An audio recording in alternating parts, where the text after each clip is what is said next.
अस्सलाम वालेकुम व्यूअर्स, आज मैं आपसे बहुत ही ज़बरदस्त शादियों में बनाने वाली चिकन पकौड़ा की रेसिपी शेयर कर रही हूँ। बहुत ही आसान और यूनिक रेसिपी है और दावतों में बनाने के लिए बेहद परफेक्ट है। तो चलिए इस आसान सी रेसिपी को बनाना स्टार्ट करते हैं। यहाँ पर हमने लिया है 1 किलो चिकन और इसके इस तरह से पीसेस करवा लिए हैं और अब हम इन्हें डालेंगे एक बाउल में। और अब हम 1 टेबल स्पून नमक डालेंगे और साथ ही 3 टेबल स्पून सफ़ेद सिरका डालेंगे और अच्छी तरह से चिकन को नमक और सिरका लगाएंगे।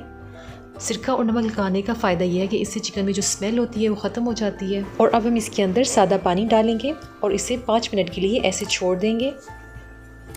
5 मिनट के बाद चिकन का पानी निकाल देंगे और यहाँ पर अलग से एक बाउल लिया है और इसके अंदर हमने एक छन्ना रखा है और इसके अंदर हम चिकन को निकालेंगे और यहाँ पर हम अच्छी तरह से चिकन का पानी निकाल लेंगे और जो ये बाकी पानी बचा है इसको हम वेस्ट कर देंगे। पानी निकालने के बाद चिकन को अच्छे से खुश्क कर लेंगे और इसे अलग बर्तन में निकालेंगे। और अब हम इसमें डालेंगे 1 टीस्पून हल्दी, 1 टीस्पून नमक और 2 टीस्पून लाल मिर्च पाउडर डालेंगे और अच्छी तरह से चिकन पर लगाएंगे। चिकन को अच्छे से मसाला लग गया है और अब हम इसको 15 से 20 मिनट के लिए कवर करके रखेंगे। तो चलिए 15 से 20 मिनट हो गए हैं चिकन को मैरिनेट हुए और अब हम बढ़ते हैं नेक्स्ट स्टेप की तरफ। यहाँ पर हमने एक बर्तन लिया है और उसमें हमने डाल दिया है पानी और इसमें डालेंगे 7 से 8 जवे लहसुन, 4 से 5 अदद सब्ज़ छोटी इलायची डालेंगे। और जैसे ही पानी में बॉईल आना स्टार्ट हो तो इसके अंदर हम डाल देंगे चिकन और इसको अब हमने बॉईल करना है। इसको हम कवर करेंगे और तकरीबन हम इसको 7 से 8 मिनट तक बॉईल करेंगे। 7 से 8 मिनट हो गए हैं चिकन को उबलते हुए। चिकन हमारा तकरीबन 70-80% कुक हो गया है और अब हम इसको निकाल लेंगे और इसको ठंडा होने के लिए रखेंगे। अगर आप चिकन को बॉईल नहीं करना चाहते हैं तो आप चिकन को स्टीम भी कर सकते हैं। चिकन निकाल लिया है और अब हम इसको अच्छी तरह से ठंडा होने देंगे और इतनी देर में हम इसकी कोटिंग तैयार करेंगे।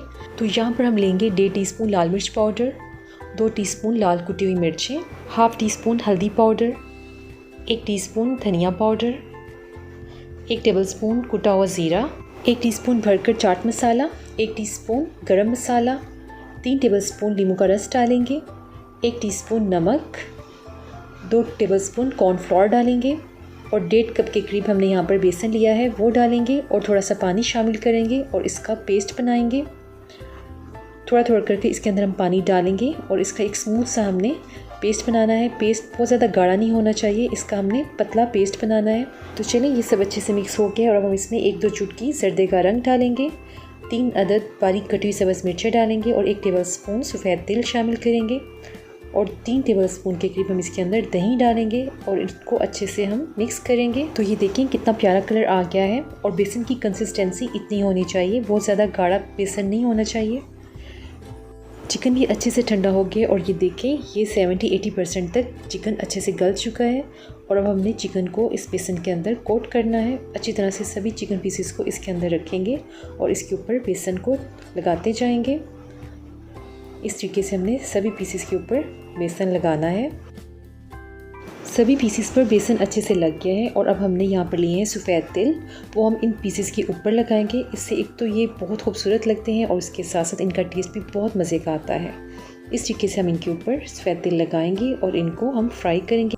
यहाँ पर हमने कढ़ाई में ऑयल को अच्छे से गर्म कर लिया है। एक एक करके चिकन पीसों पर सफ़ेद तिल लगाते जाएंगे और ऑयल में डालते जाएंगे। जैसे ही हम चिकन को ऑयल में डालेंगे तो हम फ्लेम को मीडियम कर लेंगे। इससे ये होगा कि चिकन अंदर तक पक जाएगा, क्योंकि हाई फ्लेम पर कलर जल्दी ब्राउन हो जाता है और इससे अंदर से ये सही तरह से पकेगा नहीं। यहाँ पर इस बात का ख्याल रखिएगा कि चिकन के ऊपर बेसन की लेयर ज़्यादा मोटी नहीं होनी चाहिए। पतली लेयर होगी तो चिकन इतना ही ज़्यादा टेस्टी और क्रिस्पी बनेगा। ये देखिए बहुत ही प्यारा सा कलर आना शुरू हो गया है। इसको मज़ीद कुछ देर और पकाएंगे।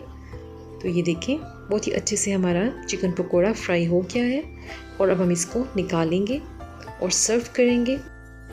बहुत ही क्रिस्पी और मज़ेदार सा चिकन पकोड़ा रेडी है। आपको ये रेसिपी कैसी लगी मुझे कमेंट्स में ज़रूर बताइएगा और अगर आप चैनल पर नए हैं तो चैनल को एक बार सब्सक्राइब ज़रूर कर दीजिएगा। दुआओं में याद रखिएगा। इंशाल्लाह फिर मिलते हैं नई वीडियो में नई रेसिपी के साथ। तब तक के लिए अल्लाह हाफ़िज़।